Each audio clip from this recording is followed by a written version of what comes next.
Hello everyone, it is Erin Floda here, and I am here putting together my moving checklist. I'll go over everything at the end of this video, but basically I just want to walk you through a couple of the things that I'm thinking when it comes to the moving process.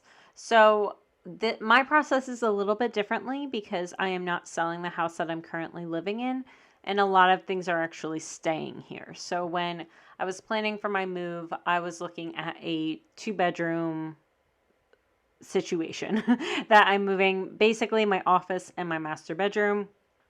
And so I've given them kind of a look at what, like my moving company, I've given them kind of a list of the things that need to go with me. And basically, most moving companies now are doing like pay by the hour, not pay by the box, which is nice, or pay by the weight, which is nice because some of the things that I have are pretty heavy. So I'm not sure which is more cost efficient, but right now I'm just basically looking at a bunch of like insurance companies have like to-do lists, and so I'm mostly focused on things about like moving to the actual house and what I need to do to get there, not what I need to do with the old home, since that is not really my concern right now. So I have a section for furniture. So this is just my brain and how it works. I just really wanted to get a list of things that was coming with me. I also have a to-do section, like I said, from the insurance companies. I found like a bunch of moving checklists online, and I just pulled out some things that seemed applicable to my situation. I have a section for the actual moving company and information related to that, some information related to the town and what I need to do once I move to the town. For example, registering my dogs. There's a lot of towns and cities that require that. So my town does. So I included that as well. I wasn't sure about a bunch of other things, so I just left some room there just in case there's other things that I need to do with the town, or like with water, like registering my water and all that kind of stuff. And then at the bottom, I kind of have a catch-all of like things to remember just in case I left something off the to-do list, and it's kind of like a brain dump area. So I'm going to let in-person me talk about the rest of it. So that is my moving checklist. I have a to-do section. This section will probably be bigger, so I did jot down a things to remember down here.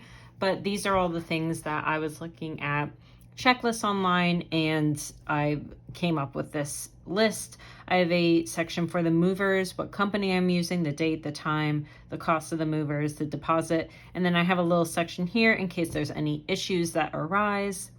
I have a section for the town.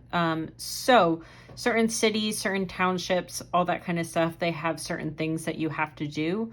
One of the things that I know that I have to do once I get to the location is registering my dogs with the town. That means that I give them the microchip information, and just let them know that all the vaccines have been done, things like that. I have a section over here for kind of my big ticket items. So the big pieces of furniture that are getting moved. I don't have the amount of boxes, mostly because I have not finished packing. I'm actually not even close to finished packing. So I do have just the main pieces of furniture that like I'm taking inventory of in my brain. And then again, I have a things to remember just so that I can jot down some other things about moving. I have most of the things on the to-do list: scheduling the moving company, contacting for a new vet, a new groomer, shopping for new furniture, because I'm only taking basically my office and my master bedroom, but there are some things that are coming or that I do have to purchase, like couch sets and things like that. Canceling my PO box, which I have here, changing my address on most used websites. I have this, and then I'm also going to have to change it with certain other things, turning on utilities, for example, change of address card, all of that kind of stuff that's on my to-do list. And then if there's anything else that I haven't thought about, I'll put it down here in the things to remember. So that is my very, very basic moving checklist. I really just wanted to get something down on paper so that my brain starts thinking about all these things. I have already contacted one moving company, but I'm not sure if I'm going with them or a different one. So I'm still trying to decide all that information. So getting things down on paper really helps when it comes to moving things forward. I'm filming this on Labor Day, so a lot of places aren't open, so I really want to get going on some of these things, but I can't. And I don't actually have a precise date yet. I just have a generalized date. Basically, they gave me kind of a time frame. It can be anywhere between this date and this date.